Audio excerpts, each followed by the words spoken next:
Limites da crítica, quando o objeto da crítica ultrapassa todos os limites. Porque tem coisa que o Constituinte não ia imaginar que fosse ter um ministro do STF que em um despacho comete 43 erros contados de gramática.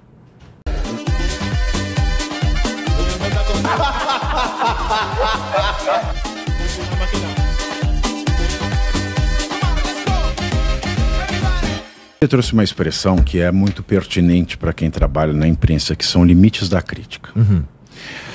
Mas aí eu pego essa expressão, que é uma expressão que deve nortear o jornalismo, e eu levo para o debate da universidade, da Faculdade de Direito, e faço a seguinte pergunta: há limites da crítica quando o objeto da crítica ultrapassa todos os limites? Porque tem coisa que o Constituinte não ia imaginar que fosse ter um ministro do STF que em um despacho comete 43 erros contados de gramática, vai para um estado do Corinthians usando o dinheiro do povo, porque estava lotado de segurança ali, para mostrar o dedo do meio para o povo, que não respeita prazo, etc. e tal. Então é tanta violação do que é direito, se é certo ou se é errado eu não sei, mas que é contra o que está escrito. E o Brasil é um país de matriz romana, matriz jurídica romana. É um país de legislação formal. E nós trabalhamos com o que nós temos escrito.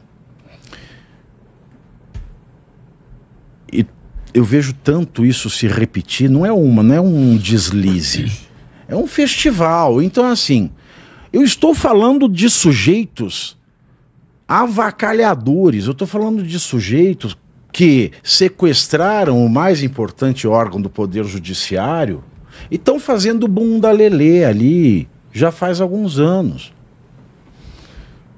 Medo de criticar a gente tem, é óbvio que a gente tem. Mas a gente também tem que fazer lição de casa.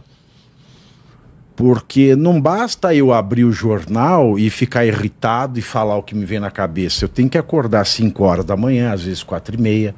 Às vezes você precisa ir para Brasília pegar uma informação, vai e volta, porque não dá para você falar no telefone. Eu preciso falar com todas as fontes. Eu preciso ter fontes dentro do STF. Eu preciso ter um histórico com certas pessoas que me permita fazer uma crítica mais incisiva, e tudo isso dá muito trabalho. Não é só eu abrir a live e falar, agora é hora de eu sentar o relho. Medo eu tenho, claro. Mas coisas que favorecem. O meu physique do rolo não é muito bom para aprender. Porque me prender assim, prendeu um gay que é jornalista, que é professor da Faculdade de Direito, que é escritor best-seller. Então é um combo de coisas que pega mal você prender. E pega mal você prender porque aí eu entro nas categorias, entendeu? Aí eu entro nos identitarismos da vida que pega mal dentro do círculo deles próprios. Segundo, é buscar ter história. Eu já falei aqui, eu ia falar de outra coisa. Segundo, eu não tenho filhos. Eu sou uma pessoa, eu vivo sozinho. Meu cachorro e eu. Então, eu não tenho que temer por filhos, eu não tenho que pensar no sustento das minhas crianças. Então, eu pago pelas cagadas que acontecem na minha vida, pelas desventuras. Cagadas não, porque eu não faço crítica, eu não faria crítica, as críticas que eu faço ao Alexandre de Moraes e ao Flávio Dino, se eles não fossem seriais violadores do direito. Chega a beirar um grau de insanidade incurável.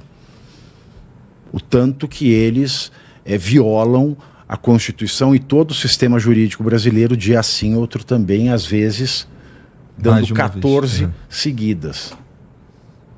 Então, eu tenho esta segurança do que é direito, mas eu tenho a insegurança porque eu não vivo em um Estado de direito. Medo eu tenho, mas esse medo é menor porque eu não tenho gente para sustentar, não tem ninguém que dependa de mim. Então, se algo acontecer comigo, morre comigo. Então, aí eu lido assim. Entendi. É como funciona essa cabeça. Porque uma das coisas que é falado bastante na internet, que tem a ver com o que a gente chama de... Quer dizer, com liberdade de expressão, de certa forma, tem a ver com assuntos que são proibidos no Brasil, né? E existem alguns assuntos que são muito espinhosos, para dizer o mínimo, né? Por exemplo, é complicado falar de urna eletrônica, por exemplo. Você concorda? Não, isso é um absurdo. O que é democracia? Democracia é você poder criticar absolutamente tudo. Não é governo do povo, não é governo pelo povo, não é governo para o povo. Democracia surge no final do século VI a.C. E kratos significa poder e demo, povo. Mas no Brasil parece que tem o sufixo e o prefixo. Parece que o prefixo é latino, né? Demo de demônio, né? O poder do demônio aqui, do povo mesmo. Agora você pergunta, que poder é esse, né? Poder do povo que nomeia este regime.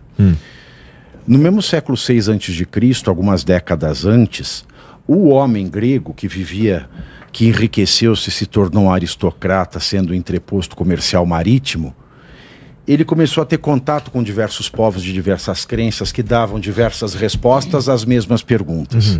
E essas respostas, portanto, porque elas eram tão diversas, dentro de perguntas tão idênticas, que esse homem aristocrata grego que convivia com essas diferentes culturas, ele que tinha uma liberdade de pensamento maior que todos os povos e tribos e impérios da época, porque nas regiões mais cosmopolitas da Grécia antiga não existia uma religião ortodoxa, não tinha um livro sagrado. A religião olímpica dos deuses do Olímpico é pura poesia. Tudo nasce da poesia de Homero. Então não tem uma ortodoxia, não tem dogmas. Então ele tem essa liberdade de começar a questionar as coisas. Então, Heráclito conta que Tales de Mileto, ao questionar o eclipse solar em 585 a.C., ele inaugura uma forma de prática humana chamada de filosofia. Filosofia também é uma palavra do grego formada de duas outras palavras, filo e sofia. Sofia é o saber. E quem quer saber alguma coisa quer saber a verdade. E a verdade está reservada aos deuses, ao divino. E filo, que é o bacana dessa palavra, é que essa palavra surge no grego koiné, no grego arcaico, nos textos mais antigos, nas poesias que contavam as aventuras sexuais dos deuses. Por exemplo, filo é amor, mas não é o amor de meu amor, como eu te amo, eu te amo, meu amor, do Sidney Magal, que isso aí é o ágape, né, que é aquele amor, né, romântico. E também não estou fazendo amor com outra pessoa, esse é o eros. Tá. O filo, ele surge no grego arcaico, nos textos em que os deuses querem possuir sexualmente os seres humanos. Então, o filo não é uma palavra que um humano usa para outra, que o humano usa para as coisas, para o mundo ou para os deuses, mas os deuses usam para se referir aos humanos que eles desejam sexualmente, para penetrar. Como no caso de Zeus, né, que certo dia estava vendo ali o seu mundo e viu um menino lindo. Este menino se chamava Ganímedes. Era um menino mais lindo e Zeus fala, nossa, eu quero. Aí ele se transforma numa águia e rapta Ganímedes. Ou quando Zeus, num ataque de heterossexualidade, vê Leda se banhando e ele se transforma no cisne e possui Leda. Os deuses estão aí há tanto tempo que eles não se prendem a esses então, rótulos. Quando o Zeus ele deseja o Ganímedes ou ele deseja a Leda e os possui, um na forma de águia e outro na forma de cisne, eles dizem para esse humano filo. E a filosofia, é interessante o uso desse prefixo, porque é a apropriação do uso do filo pelo humano para penetrar no saber que é divino. Então a filosofia é esse poder do homem grego do século VI a.C.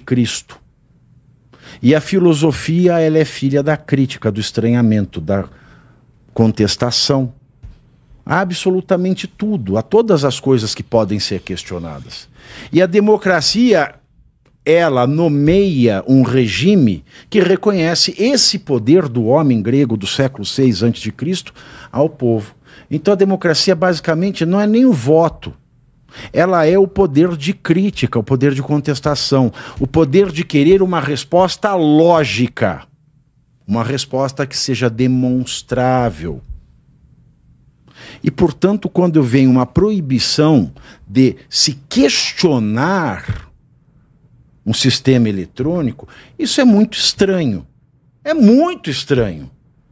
E eu acho estranho porque o Brasil tem uma lei que foi aprovada em 2019, entrou em vigor em 2021, portanto já valia em 2022, que é a LGPD, Lei Geral de Proteção de Dados. E a Lei Geral de Proteção de Dados diz que todo site ou loja ou ficha escrita a caneta ou qualquer equipamento sem conexão à internet que capta uma informação pessoal, e a tua preferência de voto é uma informação pessoal e das mais graves ainda, sensível,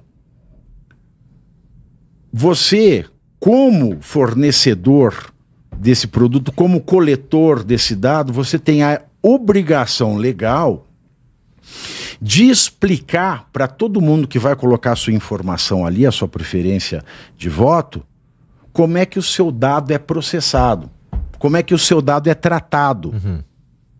E a lei ainda fala, a empresa que trata um dado de qualquer maneira, ela tem que explicar, nem se for pro gibi. Ela tem que desenhar, ela tem que fazer filminho, ela tem que explicar didático pro povo brasileiro. E considerando que 75% do povo brasileiro é analfabeto ou analfabeto funcional, que consegue ler, mas não entende o que leu, mas o TSE tinha que fazer uma peça publicitária explicando com uma delicadeza e uma atenção como é que é tratado o voto que a gente põe ali na urna. O TSE fez isso? Não. Ah, tem um parecer da USP e um da Federal de Pernambuco. Quem que vai ler isso aí? Agora, a obrigação está na lei. Ou a lei vale ou não vale. Ah, não se aplica para o TSE, eles são bons e santos demais. Eu me ajoelho perante eles e peço milagres para minha vida. Não é o caso. Agora, proibir... E você aí já está preparado para ter todos os argumentos para dizer que Marx não foi um cara legal, para dizer que o comunismo não é um lugar para diversidade, para desmontar essa grande fake news histórica da esquerda, que é repetida por nossos professores de história, de geografia, de sociologia, que é repetida nas universidades, que é repetida nos livros. Está preparado para dizer por que Marx não era um cara legal e por que todo marxista raiz também não é, e porque o comunismo é terrível. Você já leu nos Anais de Marx? Pois é, aqui nesse livro você vai encontrar tudo o que você precisa saber para responder aquele sabichão que diz que Marx é um cara legal, pois não é. Leia agora, nos Anais de Marx, a trolha do comunismo transviado para encaçapar idiotes. À venda em todas as livrarias do Brasil, pelo site ou nas lojas físicas. Não deixe de ler.